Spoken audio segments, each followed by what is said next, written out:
Hola, buenas tardes. Nosotros somos el equipo 4, integrado por Díaz Vázquez Montserrat, Saavedra Flores Ana Lilia, Elías Alfaro Sebastián Ulises, quien interpretará a Benito Juárez.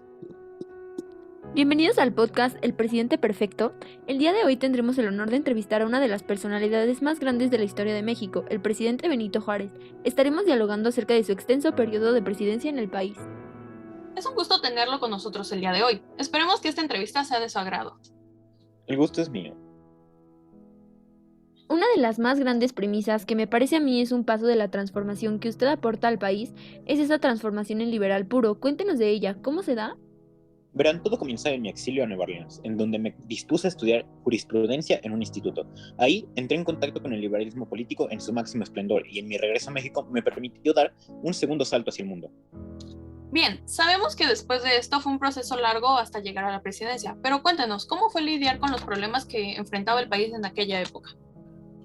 Fue realmente desafiante, no voy a mentir, sobre todo el periodo de la Guerra de Reforma. Verán, comenzó con la promulgación del Plan de Tacubaya y los intentos de los conservadores por mantener las tradiciones de los gobiernos monárquicos en estos territorios, cosa que los llevó a intentar derrocar la Constitución de 1857 para evitar que fueran suprimidos los privilegios del foro militar y eclesiástico.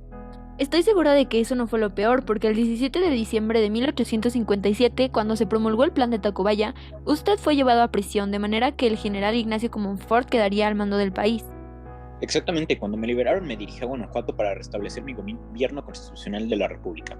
Sabemos que mientras se desarrollaba la guerra, se promulgaron las leyes de reforma, que marcaban la auténtica separación de la Iglesia y el Estado, reduciendo así la principal fuente de recursos que sustentaba la guerra de los conservadores. Justamente y en enero de 1861 fue que por fin recuperé la presidencia del país. Sin embargo, los conservadores, inconformes por la derrota, buscaron ayuda en el extranjero para continuar con las hostilidades. Quisiera continuar con una de las mayores polémicas que sucedieron durante su mandato y que afectaron drásticamente la vida de México: la suspensión de pagos que tomó lugar a partir del 17 de julio de 1862. Cuénteme, ¿cuáles fueron sus razones para tomar esta radical decisión? Bueno, los gastos militares y el servicio de deuda externa habían llevado al gobierno a una auténtica bancarrota. A efectos de resolver el problema económico, ya cansado de las constantes guerrillas conservadoras y los conflictos entre los poderes ejecutivo y legislativo, mis colaboradores y yo tomamos la decisión de recurrir a un expediente grave y extraordinario para suspender por el término de 2 años todos los pagos de las deudas interna y externa. Como sabemos, la guerra de reforma trajo consecuencias devastadoras para la nación mexicana. Una de ellas fue la crisis económica que orilló al presidente Benito Juárez a suspender el pago de las deudas contraídas con potencias extranjeras. Y posterior a la suspensión de pagos de la deuda externa, las potencias como Inglaterra, España y Francia se vieron claramente molestas ante la situación. Esto a tal grado que México se vio en una amenaza de invasión militar por las costas de Veracruz. ¿Cómo logró librarse de esto, señor? Logramos negociar y firmar tratados preliminares de la soledad, donde se incluía que las potencias aliadas se abstendrían de interferir en cualquier disputa interna en el país, limitándose únicamente a la negociación con vía de reclamo por la deuda. Por el diplomático designado por Francia para negociar en dichos tratados no accedió y enseguida comenzamos los primeros enfrentamientos en abril de 1862. Las tropas francesas se preparaban para avanzar a la Ciudad de México. ¿Cómo se desarrolló la guerra? Para no entrar en demasiados detalles, te diré que la primera victoria importante se la llevó México de forma ejemplar. Sin embargo, esto solo incentivó a que Francia aumentara el número de sus tropas. Esto orilló que el general González Ortega, comandante mexicano del Ejército de Oriente, se viera obligado a entregar la Plaza de Puebla, tras lo cual la Ciudad de México también fue declarada en sitio, lo que a su vez me llevó a mí a trasladar mi gobierno a San Luis Potosí.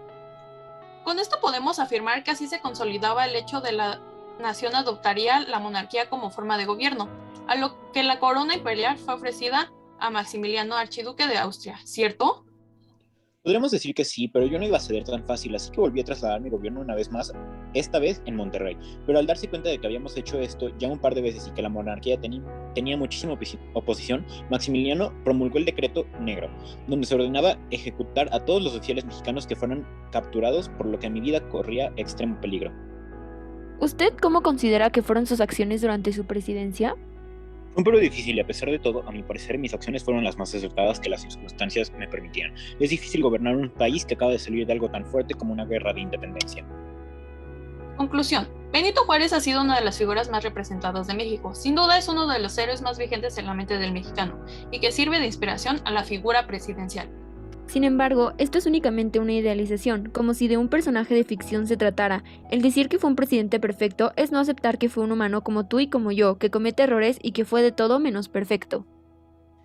Esa memoria, como todas, está llena de olvidos convenientes. No suele destacarse, por ejemplo, su habilidad política, como si señalar que ser un hombre ambicioso que hizo de todo para conservar su poder dañara su inmaculada imagen.